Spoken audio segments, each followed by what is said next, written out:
everyone, welcome to our video lesson on solving quadratic equations using the quadratic formula.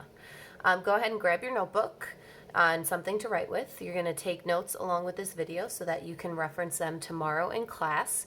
And you might want to pause the video and go ahead and copy down what I have so far. In order to keep this video a little bit shorter than usual, I went ahead and wrote down the formula itself. X equals negative b plus or minus the square root of b squared minus 4ac, all divided by 2a, and that's what we know as the quadratic formula. Now, the only thing you have to keep in mind when you're using the quadratic formula is that these letters come from a quadratic equation that's in standard form. So you'll notice I have ax squared plus bx plus c equal to 0. As long as we're looking at that in our quadratic equations, then I just have to take my a, b, and c values and plug them into the formula.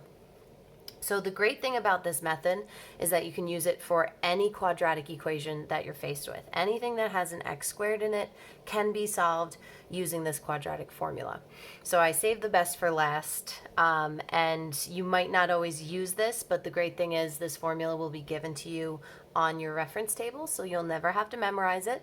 And as long as you know how to simplify it once you plug in the numbers, it'll get you to your answers right away. So let's look at an example and dive right into it.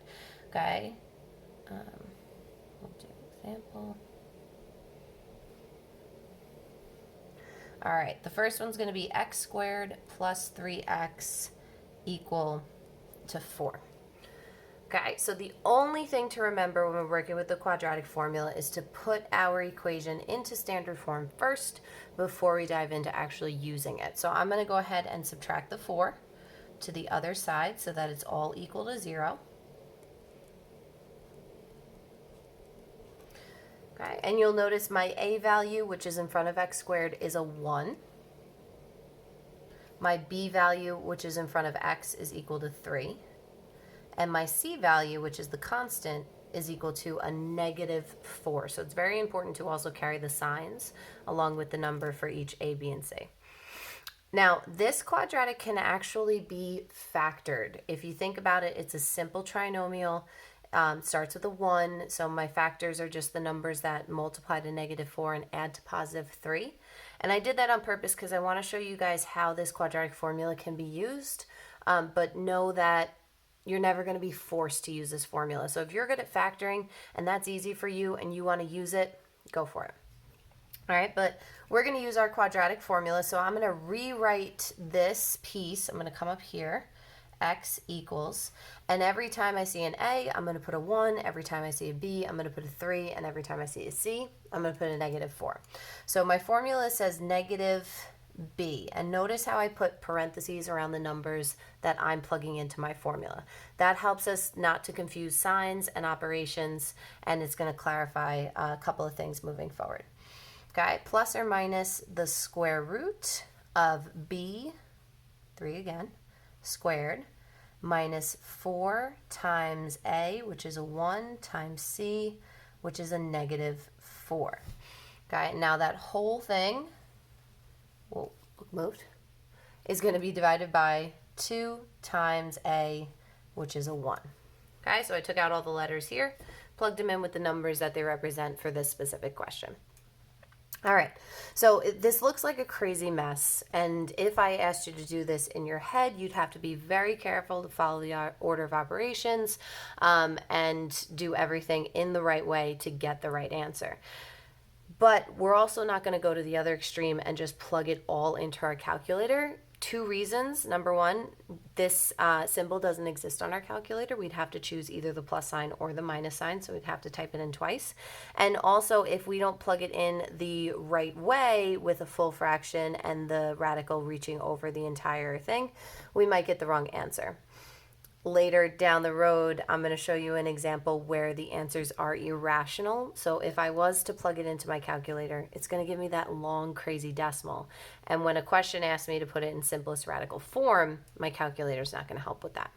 So what I like to do is I like to simplify what we can. There's 2 very easy pieces that we can do with mental math, and then we'll use our calculator for assistance for the things that get bigger. All right, so first off, right off the bat, -3. Think of this like a -1 times 3, very easy to simplify. This would just be negative 3. And then also easy to simplify, down underneath in the denominator, 2 times 1 is 2, right? So the only thing left is the square root and what's underneath it. And you can do this in your head, mental math, very carefully if you'd like. But I'm going to go ahead and reach for my calculator.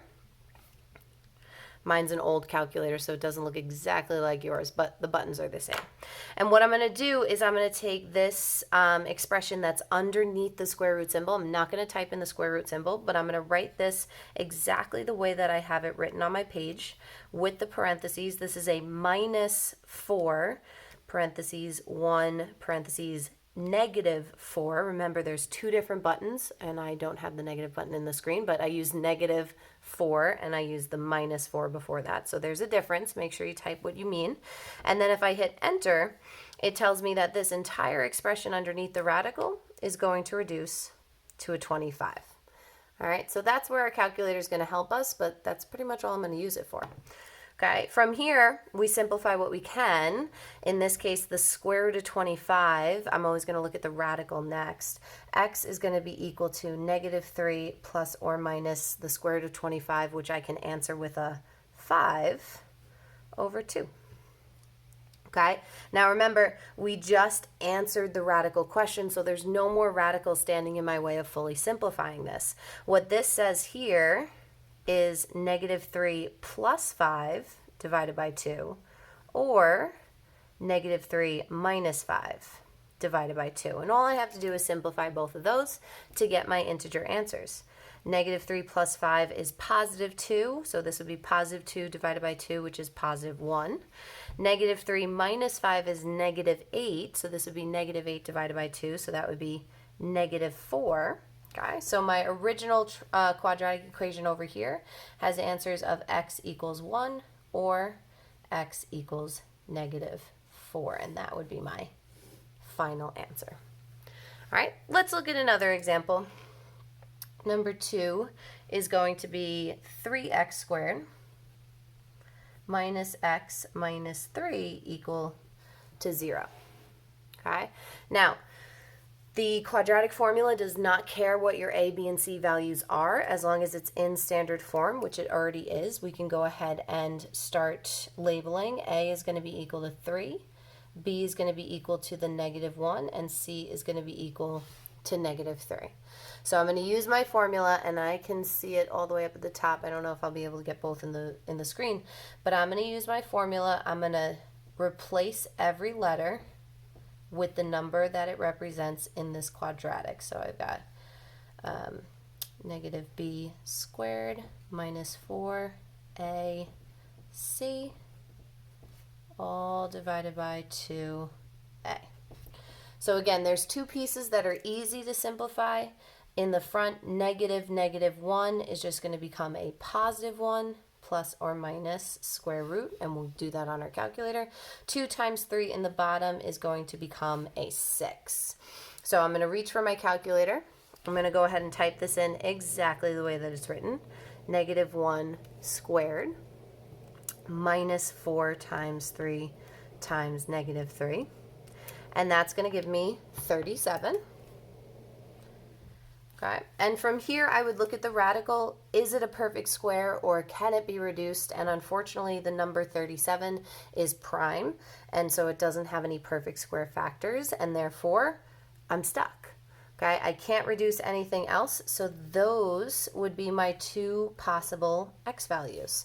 Okay, if I was going to investigate what those look like, I would do, I don't have the fraction format on my calculator, so I would do 1 plus the square root of 37 in parentheses divided by 6, and that decimal is going to be irrational because we're dealing with the radical 37, but that would represent one of my x values.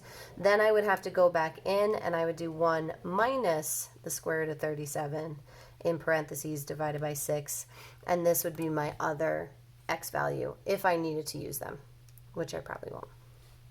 All right, last example that I will talk you through is x squared minus 11 equal to 6x. Okay, so step number one, we're going to put it into standard form. I'm going to subtract the 6x to the other side. X squared minus 6x minus 11 equals 0. You'll notice I squeezed the 6x in between to make sure that it was in standard form. And in this case, A is equal to 1, B is equal to negative 6, and C is equal to negative 11. So let's plug those into our formulas and see what it gives us. X equals negative B plus or minus the square root of B squared minus 4AC, all divided by 2A. Okay, so I'm going to reduce what's out in front. Negative 6 is 6, plus or minus the square root. 2 times 1 on the bottom is 2, and I'm going to reach for my calculator. Negative 6 squared minus 4 times 1 times negative 11. And that's going to give me 80. So 80 underneath the radical. So in this case, when I go to take my next step and I look at this radical to ask myself what I can do with it, the radical 80 can be reduced into simpler terms. Use a tree if you'd like, but I know that radical 80 is, let's see, the square root of 16 times the square root of 5, right? So the square root of 16, since that's a perfect square, I can answer it with a 4. And that means I can replace the square root of 80 with 4 radical 5. So let's rewrite it. X equals 6 plus or minus 4 radical 5, all divided by 2. Now the reason I want to put that in simplest radical form is because now I can reduce my whole fraction by a factor of 2.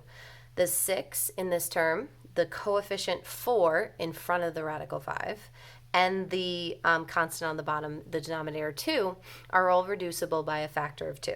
I'm never going to touch what's underneath the radical. The only way I reduce this down is with our tree or our perfect square factor method.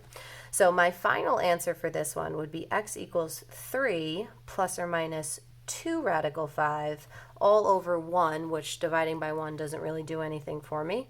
And those two would be my final answers. They're going to be irrational, long, crazy decimals, but at least I have a way to represent it.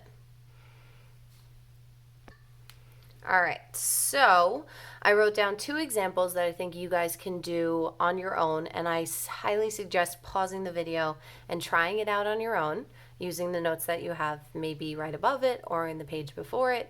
But what I'm going to do is I'm going to pause my video, I'm going to work it all out, and I'm going to come back with the final answers, so I won't be walking you through this step by step. If you have confusion or if you have question, bring that into extra help so that way we can talk about it. But this is your time to test yourself and see, do I understand this stuff right away?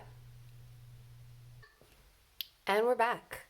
All right, that took me about 5 minutes to get through both of them. I would assume it probably took you guys a little bit longer because this is your first attempt. But take a look at what I have, pause the video, compare your work to mine. See if you can find a mistake, if your answer is wrong, or highlight the step where you got to before things started to look differently. Either way, if you got these right, awesome. You're going to feel much better about math class tomorrow. If you got them wrong, don't worry, we'll talk about it. But I encourage you, if you're extremely confused, to come into extra help so that way I can walk you through these myself. Either way, I'll see you tomorrow. Have a great day.